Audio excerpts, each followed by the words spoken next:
ሰላም ሰላም ውድና የተከበራችሁ ቻናል ቤተሰቦች እንዴት ናችሁ? ዛሬ እንግዲህ ቀጣዩን ክፍል ይዘን መጥተናል። ዳጣ እንግዲህ የጋሽ ደረጀ ልጅ መሆኗ ታወቀ። እንደዚሁም ማርቲ በድንጋጤ ወድቃለች ማለት ነው።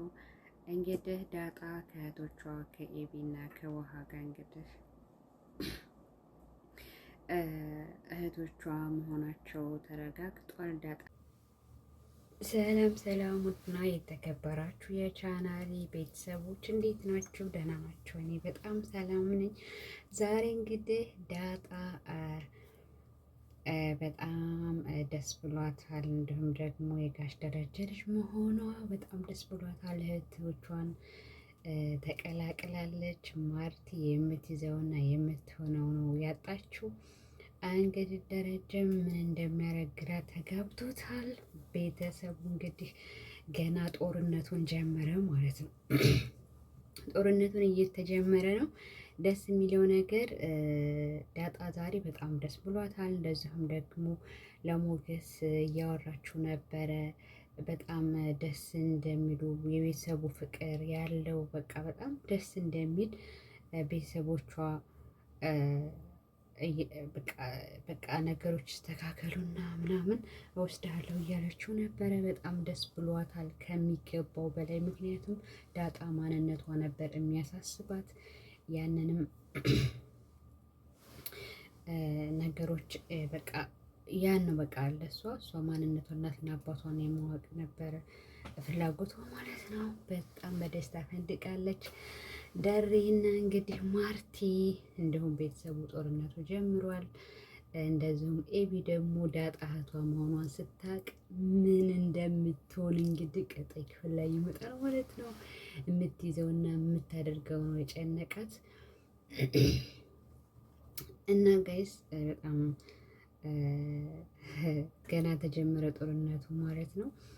እንዲሁም ሞገስ የእናትሽ ነገር እንዴት አደረገ አባትሽ እያለ እየጠየቃት ነበረ። እንግዲህ አዲስ ነገር የለም ስለ እናቴ ብለዋለች። በነገራችን ላይ አለም ሰራተኛይቱ ማለት ነው የእሷ እናት ናት። ምክንያቱም ብዙ እያጠራች ነበረ። ሁለተኛ ደግሞ ዲኤንኤ ልትመረመር ወይም ደግሞ ኤቢን እንደቆረጠቻት አይታታለች ማለት ነው። እንደዚሁም ደግሞ ከሰራተኛይቱ ከአለም ጋር ዳጣ ደስ የሚል እንቅልፍ አንድ ላይ ተኝተዋል። ፍቅራቸው በጣም በጣም ጨምሯል ማለት ነው። እነ ዳጣ እንግዲህ ኬክ ጋብዛቸዋለች ውሃንና ጓደኛዋን እንዲሁም ሲጫወቱ ነበረ ማለት ነው። እና ዳጣ እንግዲህ ቤተሰቡን ተቀላቅላው ቆይታለች። በጣም አሁን በደስታ እየፈነጠዘች ነው። ሲቀጥል ደግሞ ዳጣ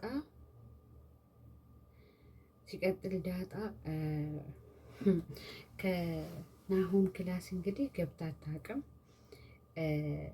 አለም ዛሬ ክላሱ ገብታ እያጸዳች እያወጣጣችው ነበረ እና በቃ ታሪክ ነገራት።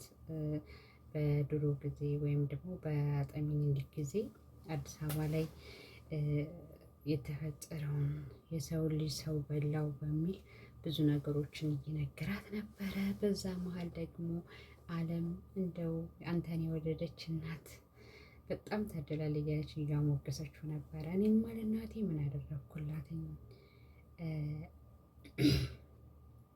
ለእናቴ ያረኩላት ነገር የለም። ነገር ግን ለሚስት ያትኝም ወይ እያላት እየቀለዳት ነበረ።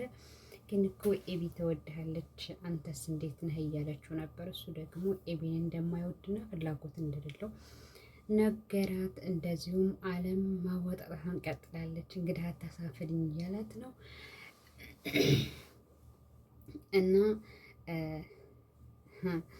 እና ዳጣስ እያለች እየጠቀችው ነበር። ወይ ዳጣማ በጣም ግልጽ ቆንጆዬ ልጅ ናት።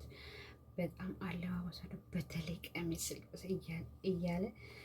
እያላት ነበረ። በቃ ከዚህ በኋላ እነግርልሃለሁኝ ቀሚስ እንድትለብሱልኝ ምናምን እያለችው ነበረ ማለት ነው። ዳጣ በነገራችን ላይ ቆንጆዬ ናት። የእውነትም ደግሞ ትመስላለች፣ ውሃን ትመስላለች ኦልሬዲ ማለት ነው። እና ቆንጆዬ ናት።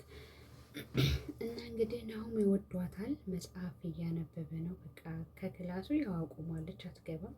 ነገር ግን እሱ በጣም ይወዷታል ማለት ነው።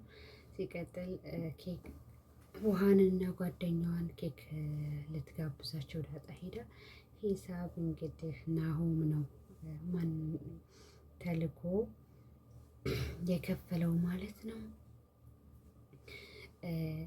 እውነት ለመናገር በጣም በጣም ቅናትን ጭርጭር ያደርጋት ኤቢ የምትሆነውና የምታደርገው ነገር በጣም ያስፈራል ማለት ነው።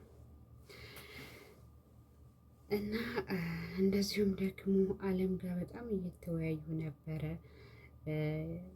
በጣም አዳዲስ ነገሮች እንዳሉ ሆኖ ጦርነቱ ግን አሁን ነው።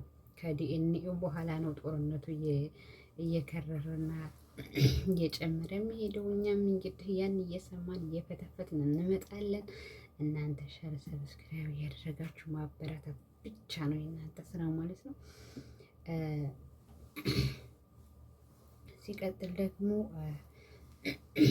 ኤቢ በጣም እየተንጨረጨረች እና እየተበሳጨች ነው። እንግዲህ ኤቢ እና ዳጣ በሚጫወቱበት ሰዓት እሷ በጣም ትቀናለች። የምትሆነው የምታደርገው ነው የሚጨንቃት ማለት ነው።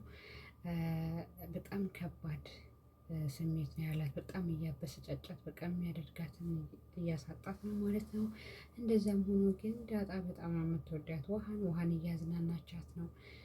በጣም ብዙ ነገር እየጠየቀቻት ነው። ፈታ ያለች ልጅ ናት ዳጣ። በዚህ ደግሞ ሁሉም ሰው መስክሮላታል። እና ኤቢ ደግሞ ትንጨረጨራለች። ምክንያቱም ዳጣን ለምንድን ነው የምትወዷት? በቃ ምን ስላደረገችላችሁ ነው እያለች ነው። እና ያለው ነገር ይሄ ነው። አልተሳካላትም። እንግዲህ ጦርነቱ ተጀምሯል። እስከሚጨርስ ድረስ እንፈተፍታለን። እናንተ ላይክ ሰብስክራይብ ያደርጋችሁ ተከታተሉን። ባይ ባይ።